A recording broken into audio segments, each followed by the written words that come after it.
Sifat perseroan. Sebagian besar perusahaan didirikan sebagai perseroan. Terdapat sekitar 550 perusahaan perseroan yang terdaftar di Bursa Efek Indonesia. Sementara itu, sebagian besar usaha kecil didirikan sebagai perusahaan perseorangan, persekutuan, atau perusahaan liabilitas terbatas. Karakteristik perseroan. Sebuah perseroan merupakan entitas hukum yang berbeda dan terpisah dari individu yang mendirikan dan menjalankannya. Sebagai entitas hukum, perseroan dapat memperoleh, memiliki, dan melepas properti atas namanya sendiri.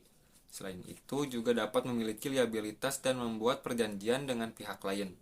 Hal yang paling penting adalah perseroan dapat menjual bagian kepemilikan yang disebut saham, stok, atau share. Karakteristik ini memberikan kemampuan untuk mendapatkan modal dalam jumlah yang besar. Para pemegang saham, stakeholder atau shareholder yang memiliki saham juga menjadi pemilik perseroan. Mereka dapat membeli dan menjual saham tanpa mempengaruhi kegiatan operasi atau eksistensi perkembangan perseroan. Perseroan yang seharusnya diperdagangkan secara terbuka disebut perseroan terbuka. Sementara perseroan yang sahamnya tidak diperdagangkan secara terbuka biasanya dimiliki oleh sekelompok kecil investor dan disebut perseroan tertutup. Pemegang saham perseroan memiliki liabilitas yang terbatas. Artinya, kreditur biasanya tidak diperkenankan untuk mengambil alih aset perusahaan dan memenuhi klaim mereka. Dengan demikian, kerugian keuangan yang diderita pemegang saham terbatas pada jumlah investasinya. Direksi dewan ini bertemu dengan rutin untuk menetapkan kebijaksanaan perusahaan. Dewan direksi juga memilih Chief Executive Officer atau CEO dan pejabat penting lainnya untuk mengelola masalah harian perseroan di Indonesia. Pemegang saham juga memilih dewan komisaris untuk mengawasi dewan direksi. Berikut merupakan struktur organisasi perseroan. Sebagai entitas yang terpisah, perseroan dikenakan pajak. Sebagai contoh, perseroan akan membayar pajak penghasilan badan atas penghasilan yang diperolehnya. Dengan demikian, penghasilan perseroan yang dibagikan kepada para pemegang saham dalam bentuk dividen telah dikenakan pajak. Sebaliknya, pemegang saham harus membayar pajak atas dividen yang mereka terima. Pajak ganda yang dikenakan atas laba perseroan kebal menjadi kelemahan utama dari bentuk usaha perseroan. Penerbitan saham atau modal disetor yang diperoleh dari penerbitan saham. Ada dua sumber utama dari ekuitas pemegang saham adalah modal disetor dan saldo laba. Sumber utama dari modal disetor diperoleh dari penerbitan saham. Karakteristik saham, yaitu jumlah modal dasar atau authorized capital. Perseroan disebutkan dalam akta pendiriannya. Kata modal ditempatkan dan disetor atau issued capital mengacu pada lembar saham yang diterbitkan kepada para pemegang sahamnya. Sebuah perseroan dapat memperoleh atau membeli kembali sejumlah saham yang diterbitkan. Sisa saham yang berada dalam kepemilikan para pemegang saham kemudian disebut saham beredar atau outstanding stock. Hubungan antara saham yang menjadi modal dasar, modal ditempatkan dan disetor, serta saham beredar. Jenis saham. Bila hanya ada satu jenis saham yang diterbitkan, saham ini disebut saham biasa atau common stock. Dalam hal ini, setiap saham biasanya memiliki hak yang setara. Perseroan dapat menerbitkan satu jenis saham atau lebih dengan berbagai keistimewaan. Contohnya adalah keistimewaan untuk memperoleh dividen terlebih dahulu. Saham semacam ini disebut saham preferred atau preferred stock. Penerbitan saham, suatu akun yang terpisah digunakan untuk mencatat jumlah masing-masing jenis saham yang diterbitkan kepada investor dalam perseroan. Baik, kita ke contoh soal penerbitan saham. Diasumsikan bahwa PT Nurul Berkilau menerbitkan 2.000 lembar saham preferen dengan nilai nominal Rp37.500 untuk mendapatkan modal tunai sebesar Rp41.250. Ayat jurnal untuk mencatat transaksi ini adalah sebagai berikut. Aset debit yaitu kas Rp82.500.000. Kenapa kas? Karena contoh soal yaitu berbentuk modal tunai. Jadi asetnya yaitu kas. Kalau asetnya tanah, gedung, berarti tulisnya bukan kas tapi tanah atau gedung. Kemudian cara menghitung 82.500.000 tersebut yaitu kas harga pasar dikali lembar, yaitu harga pasar sudah diketahui Rp41.250 dikali 2.000 lembar, yaitu Rp82.500.000. Kemudian kita mencarikan kredit, yaitu saham preferen. Kenapa saham preferen? Karena dari contoh soal yaitu saham preferen yang diketahui. Cara menghitung saham preferen yaitu nilai nominal dikali lembar. Nilai nominalnya yaitu 37.500 dikali 2.000 lembar, hasilnya 75 juta rupiah. Kas di debit dan saham preferen di kredit belum balance, yaitu kurang 7.500.000. Kita tambahkan 7.500.000 di kredit dengan keterangan yaitu agio saham preferen di kredit ditambahkan 7.500.000 rupiah. Kenapa disebut agio? Karena agio yaitu saham yang diterbitkan atau dijual pada harga di atas nilai parinya. Ya, jadi agio itu harga pasarnya itu kan Rp41.250, lebih tinggi, berada di atas nilai nominal. Jika harga pasar berada di bawah nilai nominal, berarti disebutnya bukan agio tapi diskon atau disagio.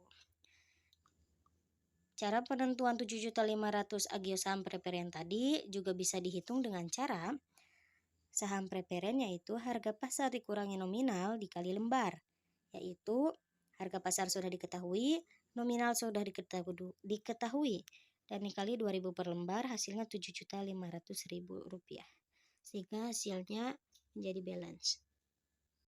Saham harga premium. Saat saham diterbitkan pada harga premium, akun kas di debit sebesar jumlah yang diterima.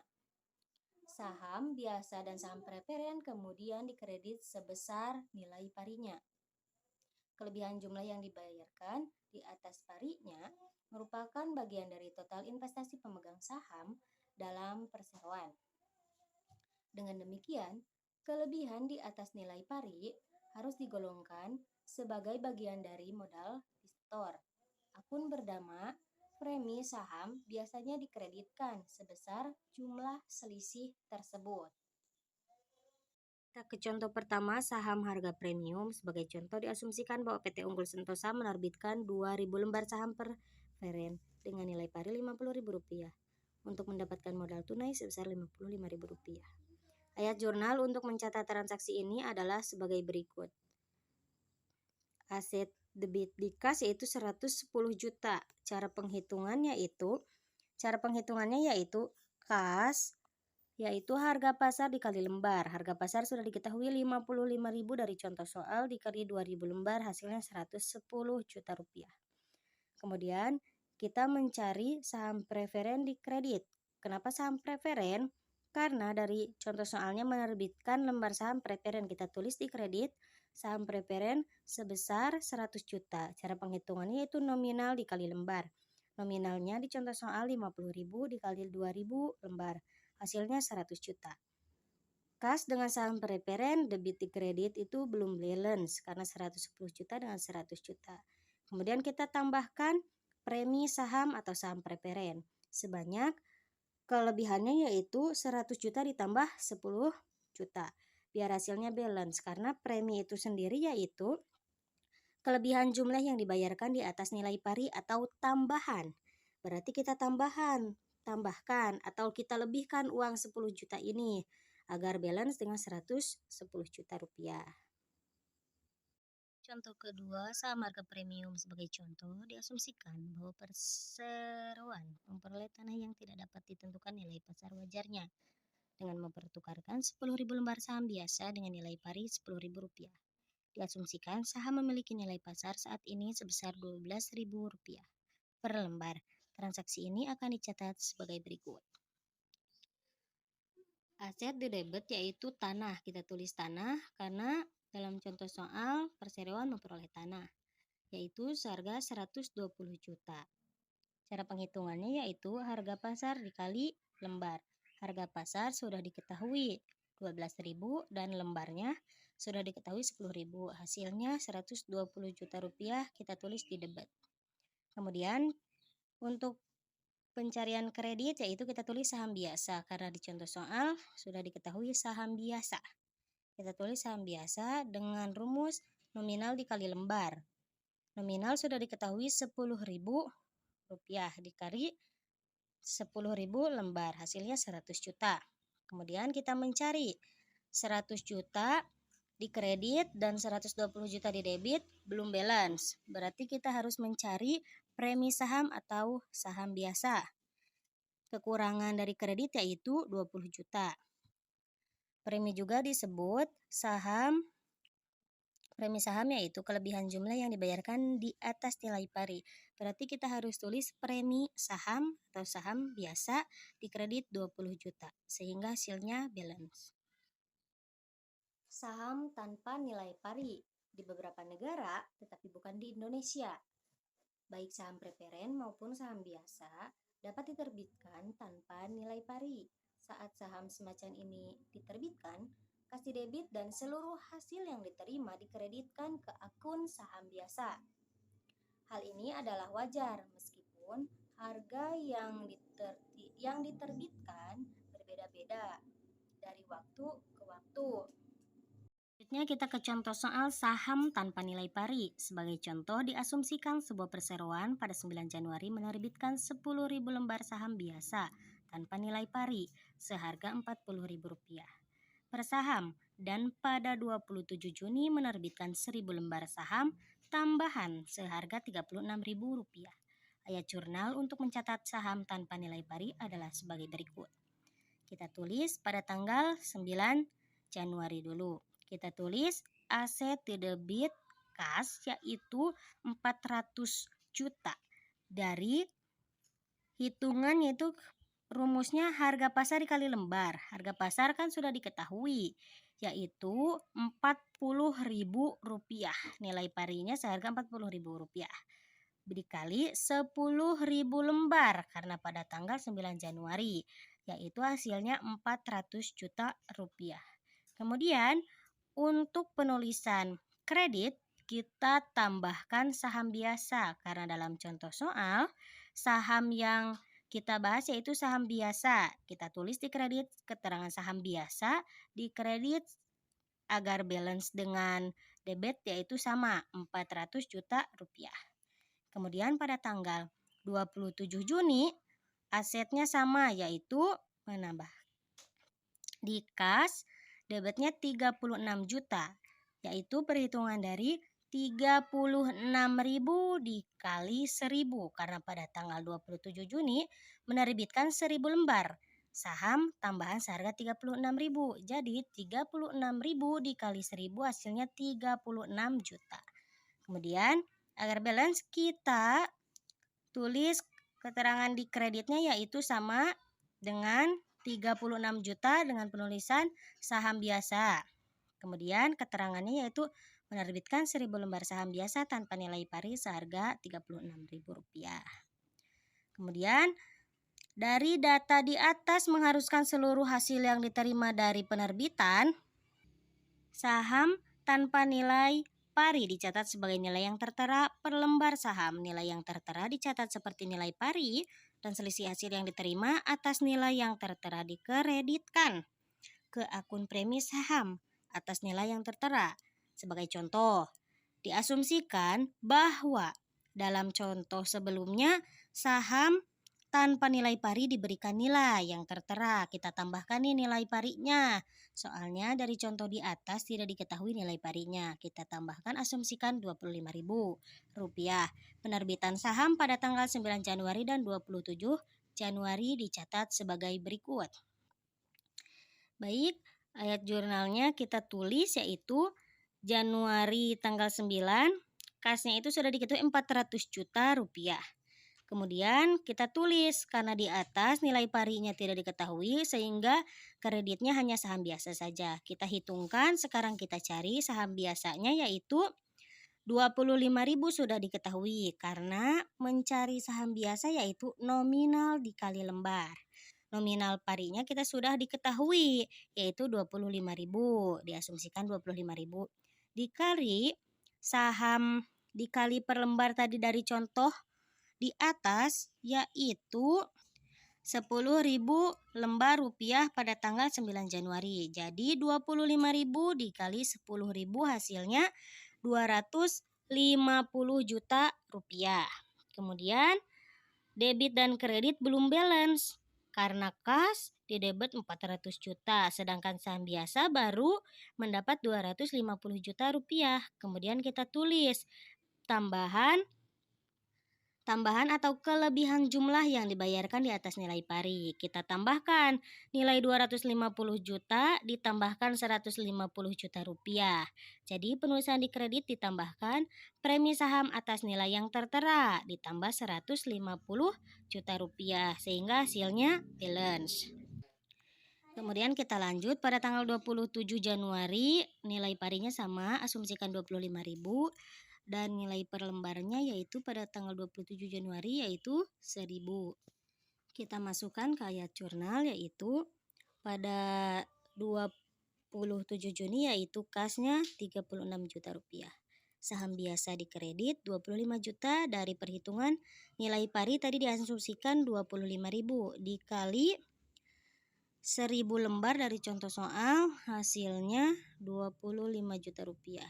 Karena nilai debit dan kredit belum balance, kita tambahkan kredit yaitu selisih atau kurangnya atau tambahan nilai 11 juta rupiah di kredit sehingga menghasilkan 36 juta.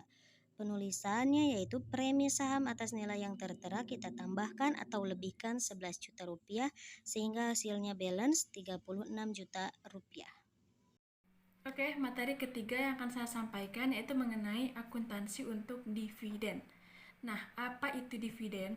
Dividen merupakan laba atau keuntungan yang diterima oleh pemilik saham. Di mana keuntungannya berasal dari laba atau keuntungan perusahaan dalam menjalankan usahanya selama satu periode. Nah, pembagian dividen ini dapat berupa kas, properti, skrip, ataupun saham. Tapi dari keempat itu, biasanya pembagian dividen yang paling umum itu dibagikan secara kas atau tunai. Nah, selanjutnya kita akan membahas mengenai pembagian dividen. Pembagian dividen yang akan kita bahas yaitu mengenai dividen kas terlebih dahulu ya, yaitu dividen yang paling umum digunakan. Nah, pembagian laba secara tunai oleh perseroan kepada para pemegang saham disebut dividen tunai atau bisa juga disebut dividen kas, yaitu kas dividen. Biasanya terdapat 3 kondisi yang harus dipenuhi sebuah perseroan atau sebuah perusahaan untuk membayar dividen kas kepada pemegang saham, yaitu sebagai berikut. Yang pertama, jumlah saldo laba yang memadai. Yang kedua, jumlah kas yang memadai. Dan yang ketiga, tindakan formal yang dilakukan oleh dewan direksi seperti rapat dan sebagainya ya. Setelah perusahaan memenuhi ketiga kondisi tersebut, selanjutnya kita akan membahas mengenai 3 tanggal pengumuman pembagian dividen. Yaitu yang pertama adalah ada tanggal pengumuman, yang kedua ada tanggal pencatatan, dan yang ketiga ada tanggal pembayaran. Nah, tanggal pengumuman itu apa? Tanggal pengumuman merupakan tanggal pada saat dewan direksi secara resmi mengesahkan pembayaran dividen. Pada tanggal ini, perusahaan mengakui liabilitas untuk membayar sejumlah dividen. Yang kedua adalah adanya tanggal pencatatan. Apa itu tanggal pencatatan? Tanggal pencatatan merupakan tanggal pada saat perseroan atau perusahaan menentukan pemegang saham yang akan menerima dividen. Jadi kalau tanggal pencatatan ini enggak semuanya pemegang saham menerima, tapi ditentukan dulu oleh perusahaan. Nah, selama periode waktu antara tanggal pengumuman dan tanggal pencatatan, harga saham akan dinyatakan sebagai penjualan dengan dividen atau selling with dividend, yang artinya investor akan memberi saham sebelum unggal pencatatan akan menerima dividen. Nah, yang ketiga adalah tanggal pembayaran. Apa itu tanggal pembayaran?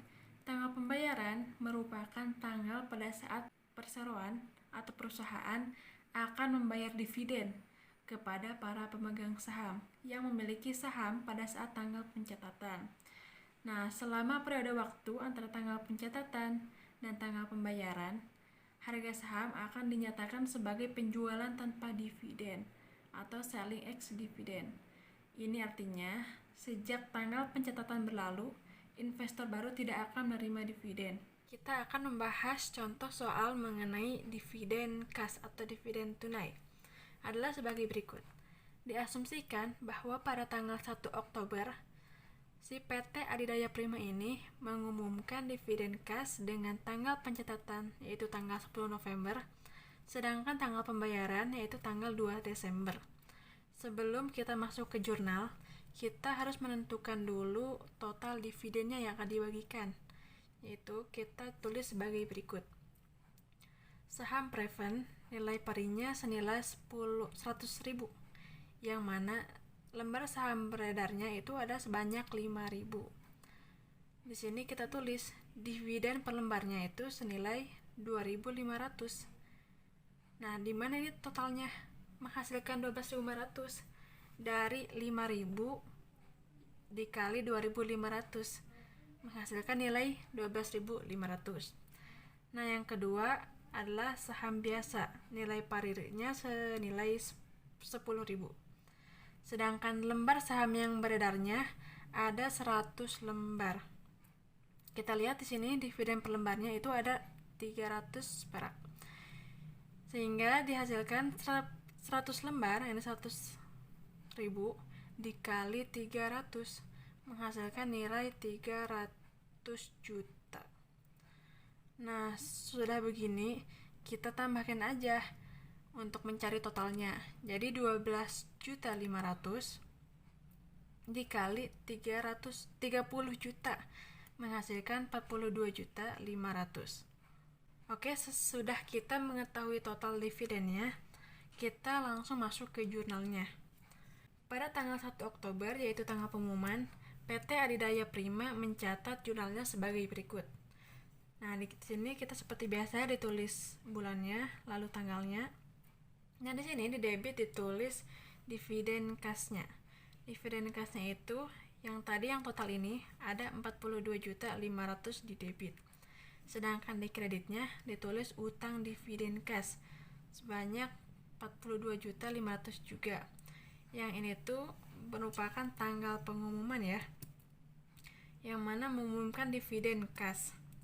Lalu yang kedua adalah pada tanggal 10 November ini, yaitu tanggal pencatatan, tidak ada jurnal yang diperlukan. Soalnya pada tanggal ini hanya menentukan pemegang saham mana yang akan menerima dividen. Jadi tanggal ini hanya adanya tanggal pencatatan saja, nggak ada jurnalnya. Nah, selanjutnya kita masuk ke tanggal 2 Desember yang ini nih, sesuai dengan soal yang ini. Oke. Pada tanggal 2 Desember, yaitu tanggal pembayaran, PT Adidaya ini mencatat pembayaran dividen sebagai berikut. Seperti tadi ditulis ya, tanggal serta bulannya. Lalu di kolom debit ditulis utang dividen kas sebanyak 42.500.000, sama kayak yang ini. Dan di kreditnya ditulis kas seharga yang sama juga 42.500.000. Yang mana pada tanggal 2 ini masuk ke tanggal pembayaran. Kalau tadi kan tanggal pengumumannya, yang mana diumumkan siapa yang menang dividennya. Tapi kalau tanggal Desember ini yang dibayarkannya. Nah, lalu pada akhir periode akuntansi, saldo dividen kas akan dipindahkan ke saldo laba sebagai bagian dari proses penutupan. Ayat jurnal penutupan mendebit saldo laba dan mengkreditkan dividen kas sebesar jumlah saldo akun dividen kas. Nah, itulah contoh soal dari dividen kas atau dividen tunai. Setelah kita membahas mengenai dividen berupa kas, yang kedua kita akan membahas mengenai dividen saham. Nah, pembagian lembar saham kepada para pemegang saham itu disebut dividen saham atau stok dividen. Biasanya saham yang dibagikan adalah saham biasa dan diterbitkan untuk para pemegang saham biasa. Nah, dividen saham ini hanya mempengaruhi ekuitas pemegang saham.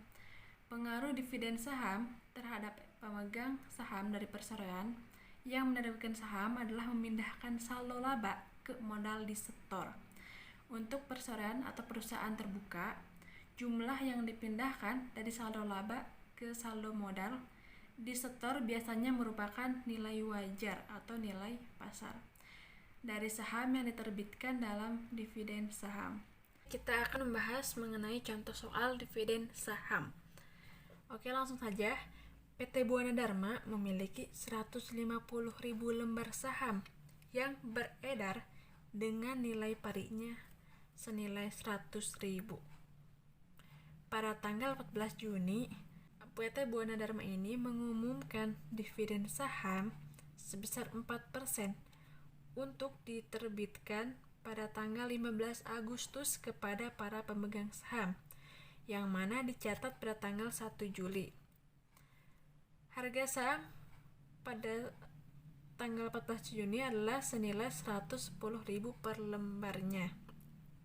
Oke, kita langsung untuk mengisi jurnalnya saja.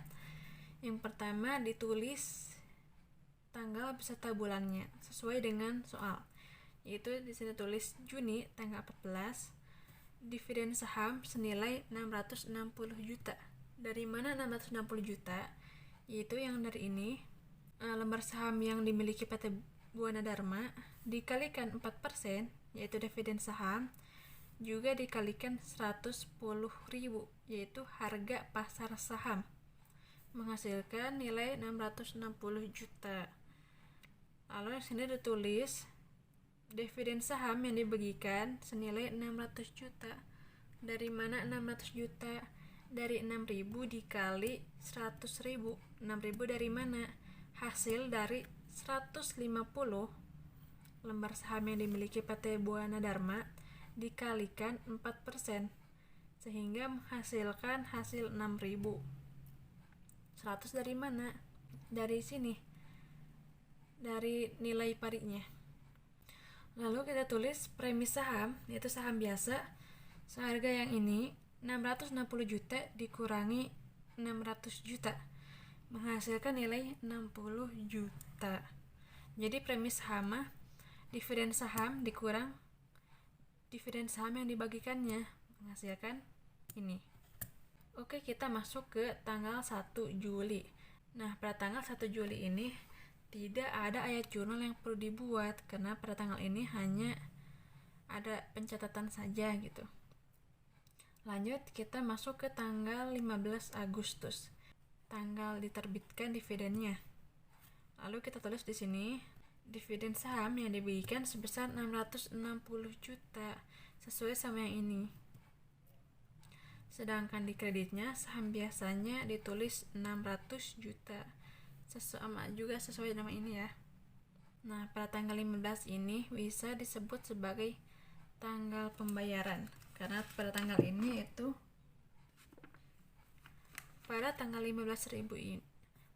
tanggal 15 Agustus ini biasa disebut sebagai tanggal pembayaran, karena pada tanggal ini sesuai dengan soal, perusahaan mengumumkan untuk menerbitkan atau membayarkan dividennya kepada para pemegang saham.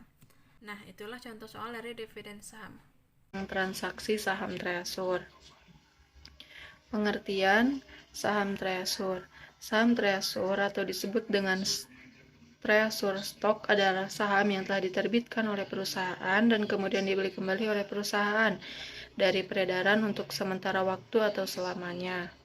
Ada beberapa perbedaan antara saham yang belum beredar dengan saham yang dibeli kembali dari peredaran, yaitu jika saham yang belum beredar merupakan modal saham yang belum dijual atau belum diedarkan, sedangkan saham yang dibeli kembali dari peredaran yaitu modal saham yang sudah beredar yang dibeli kembali.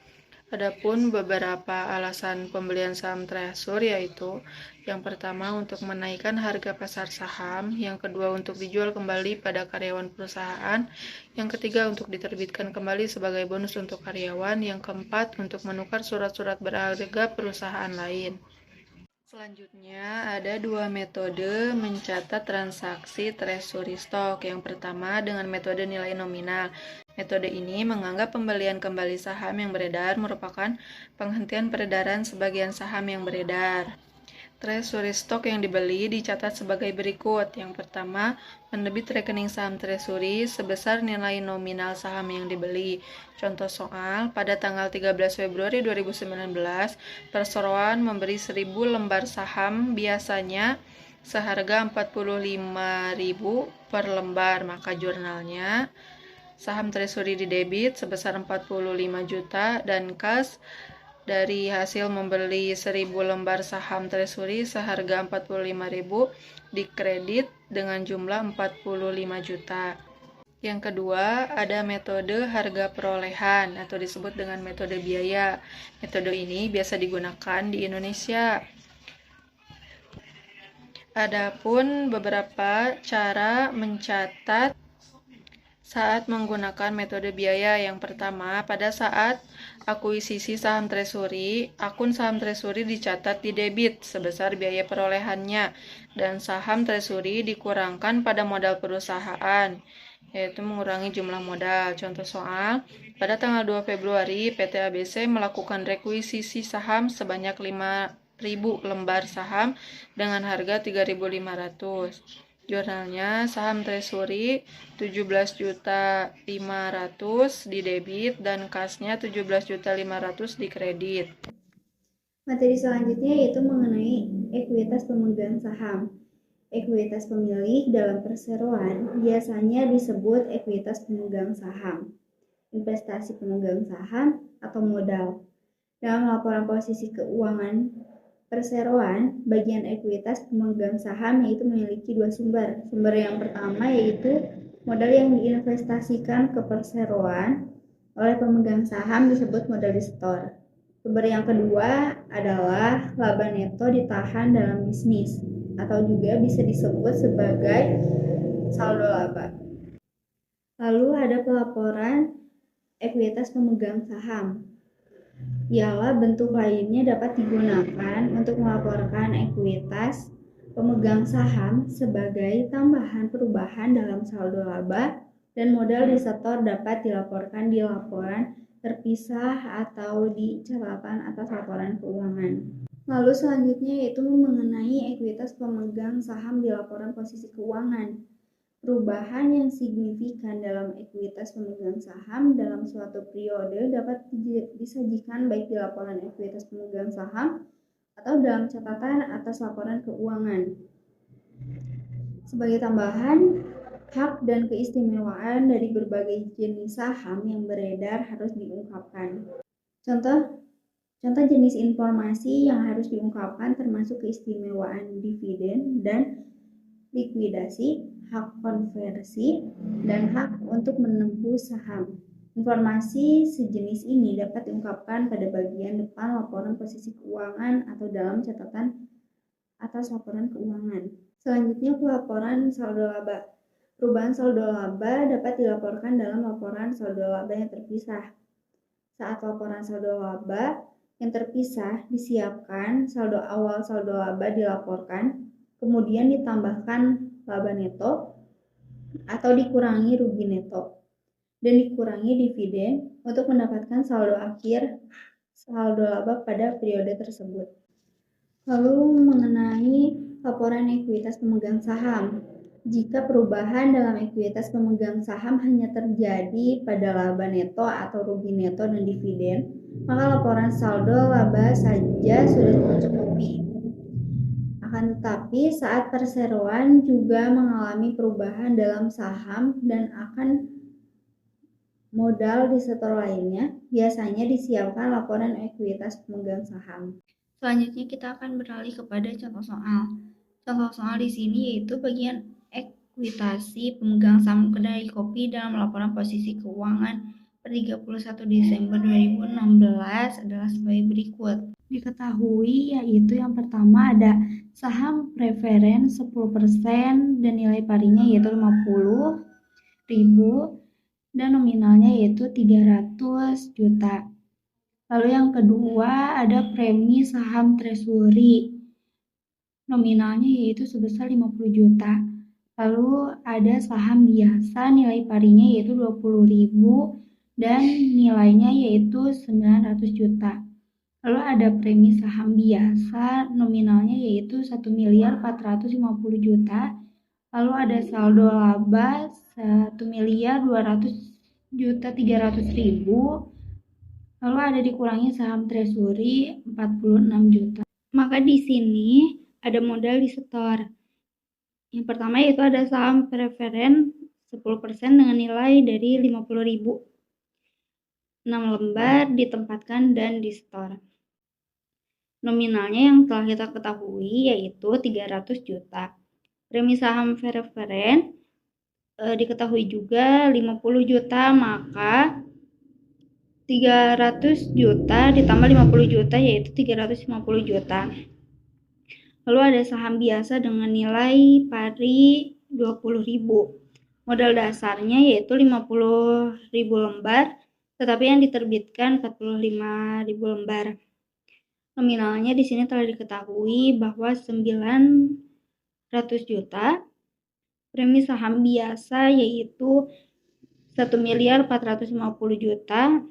Maka di sini ditambah 900 juta ditambah 1.450 juta, hasilnya yaitu 2.350 juta. Total modal disetornya yaitu 350 juta ditambah 2.350 juta, maka hasilnya 2.700 juta. Saldo labanya telah kita ketahui yaitu 1.200.300.000. Saldo laba di sini sudah diketahui yaitu sebesar 1.200.300.000. Maka totalnya yaitu 2.700.000 ditambah 1.200.300.000, hasilnya 3.900.300.000.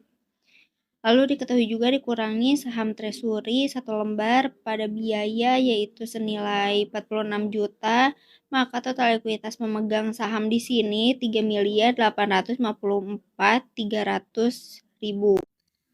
Lalu di sini ada laporan saldo laba dari kedai kopi untuk tahun yang berakhir 31 Desember 2016.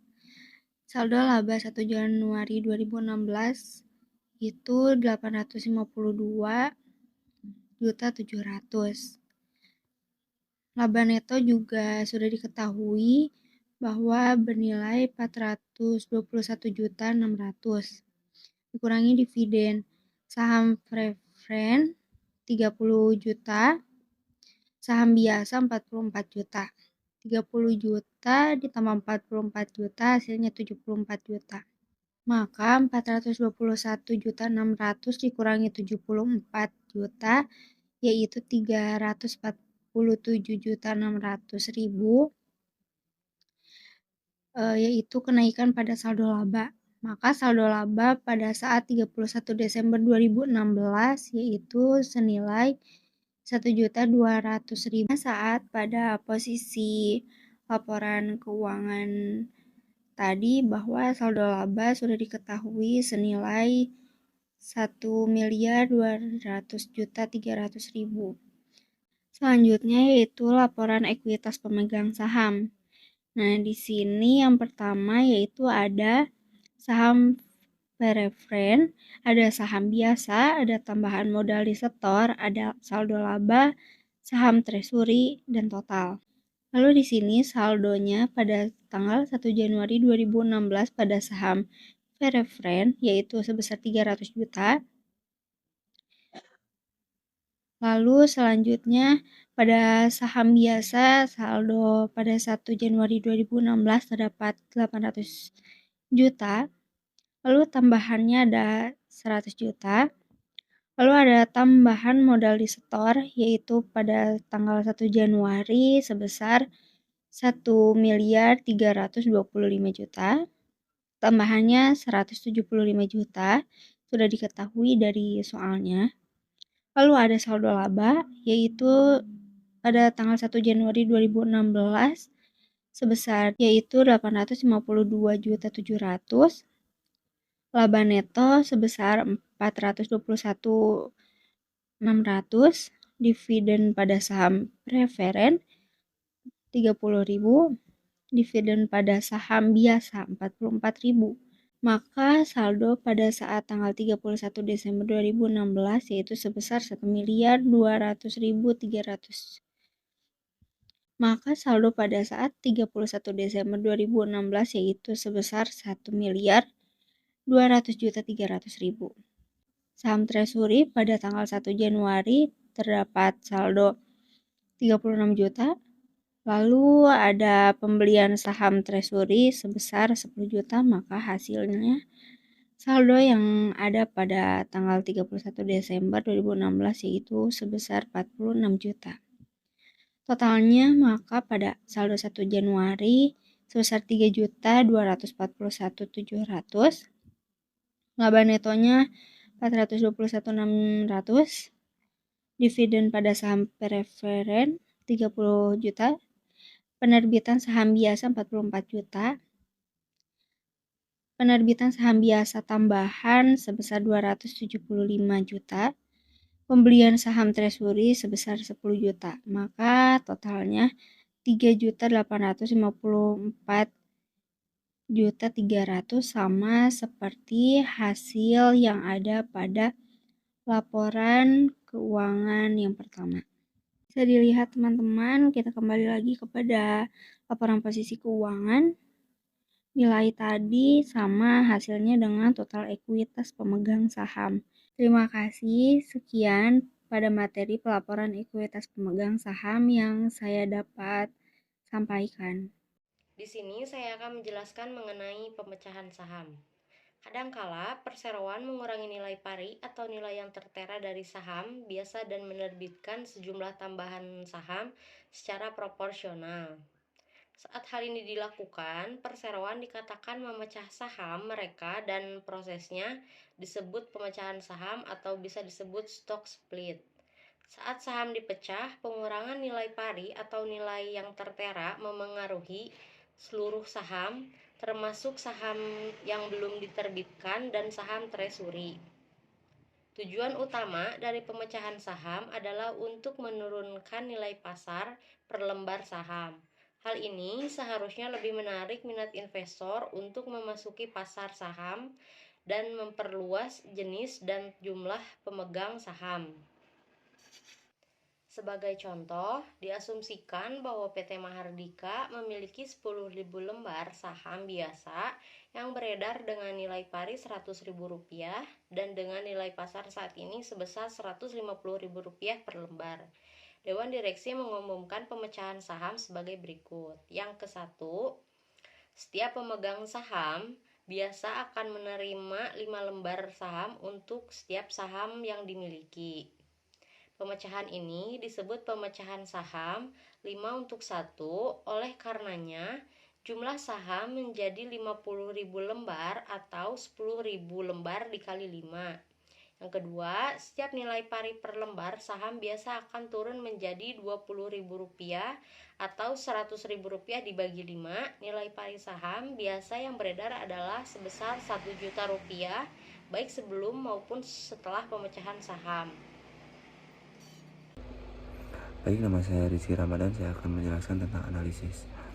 Laba neto biasanya digunakan oleh investor dan kreditor dalam mengevaluasi profitabilitas perseorangan. Namun laba neto itu sendiri sulit digunakan dalam membandingkan perseorangan dengan ukuran yang berbeda, perseroan yang berbeda. Selain itu, tren laba neto mungkin saja sulit untuk dievaluasi jika terdapat beberapa perubahan yang signifikan perenggangan saham perseorangan. Oleh karena itu, probabilitas perseorangan seringkali diekspresikan sebagai laba per saham. Laba per saham biasanya merupakan laba neto per lembar saham biasanya beredar selama periode tertentu. Perseroan yang sahamnya diperdagangkan di pasar publik harus melakukan laba per saham pada laporan laba ruginya. Laba per saham dihitung sebagai berikut. Jika perusahaan memiliki saham preferen yang beredar, maka dividen saham preferen dikurangkan laba neto. Hal ini karena penyebut hanya menyajikan laba neto yang tersedia untuk pemegang saham biasa. Sebagai contoh, diambil dari laporan keuangan terbaru. Google memiliki saham preferen yang beredar, sehingga tidak ada dividen saham preferen yang digunakan dalam menghitung laba per saham. Seperti ditunjuk dalam perhitungan di atas, laba per saham Google meningkat dari 30,17 US dollar di tahun 1 menjadi 32,81 US dollar di tahun kedua. Peningkatan laba per saham biasanya menunjukkan tren yang menguntungkan. Laba per saham dapat digunakan untuk membandingkan dua perusahaan dengan laba neto yang berbeda. Sebagai contoh, data berikut diambil dari laporan keuangan PT Indofood, Sukses Makmur Tbk, dan PT Ultrajaya Milk Industry dan Trading Company Tbk tahun 2016. Di sini saya akan menjabarkan latihan soal. Data laporan keuangan untuk tahun-tahun yang berakhir 31 Desember untuk PT Surya Kanta adalah sebagai berikut. Yang pertama ada laba neto pada tahun 2016 senilai 350 juta rupiah dan tahun 2015 senilai 195 juta rupiah. Lalu ada dividen saham preparen pada tahun 2016 senilai 20 juta rupiah dan pada tahun 2015 senilai 15 juta rupiah. Lalu ada jumlah rata-rata saham yang biasa beredar pada tahun 2016 sebanyak 75.000 lembar, sedangkan pada tahun 2015 sebanyak 50.000 lembar. Yang ditanyakan di sini yang pertama ada tentukan laba per saham untuk tahun 2016 dan 2015. Yang keduanya adalah apakah perubahan laba per saham dari 2015 ke 2016 mengindikasikan tren yang menguntungkan atau tidak? Jawabannya untuk yang pertama, pada tahun 2016 yang ditanyakan adalah laba per saham. Seperti yang kita ketahui, rumus dari laba per saham adalah laba neto dikurang dividen saham preparen dibagi jumlah rata-rata saham biasa yang beredar. Lalu kita masukin saja datanya, 350 juta rupiah dikurang 20 juta rupiah dibagi 75.000 lembar. Ditemukan hasil 330 juta rupiah dibagi 75.000 lembar. Hasilnya adalah 4.400, itu yang tahun 2016. Dan sekarang kita menghitung yang 2015. Rumus dari laba per sahamnya masih sama, laba neto dikurang dividen saham preparen dibagi jumlah rata-rata saham biasa yang beredar. Kita masukin datanya, 195 juta rupiah dikurang 15 juta rupiah dibagi 50.000 lembar. Ditemukan hasil 180 juta rupiah dibagi 50.000 lembar. Hasilnya adalah 3.600. Itu adalah laba per saham pada tahun 2015. Untuk menjawab pertanyaan yang B, peningkatan laba per saham dari 3.600 pada tahun 2015 hingga 4.400 pada tahun 2016 mengindikasikan tren yang menguntungkan bagi perusahaan.